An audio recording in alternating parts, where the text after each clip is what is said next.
महत्वाची बातमी, शिवसेना पक्ष आणि चिन्हाची पुढील सुनावणी आता 20 ऑगस्टला होणार आहे। शिवसेना पक्ष आणि चिन्हाची पुढील सुनावणी आता 20 ऑगस्टला होईल। सुप्रीम कोर्टामध्ये 20 ऑगस्टला ही सुनावणी होणार आहे। आज या संदर्भातली सुनावणी झाली आणि कोर्टाने आता 20 ऑगस्ट ही तारीख दिली आहे। आताची महत्वाची बातमी, शिवसेना पक्ष आणि चिन्ह याची सुनावणी आता 20 ऑगस्टला होणार आहे। 20 ऑगस्टला ही सुनावणी पार पडेल। शिवसेना पक्ष आणि चिन्ह कोणाचे या संदर्भातली ही सुनावणी 20 तारखेला याची सुनावणी होणार आहे। तब्बल 1.5 वर्षानंतर यावरची सुनावणी पुन्हा एकदा सुरू झाली आहे।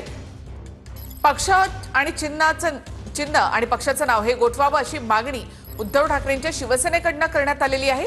त्यानंतर 20 ऑगस्टला सुप्रीम कोर्टामध्ये आता ही सुनावणी पार पडणार आहे।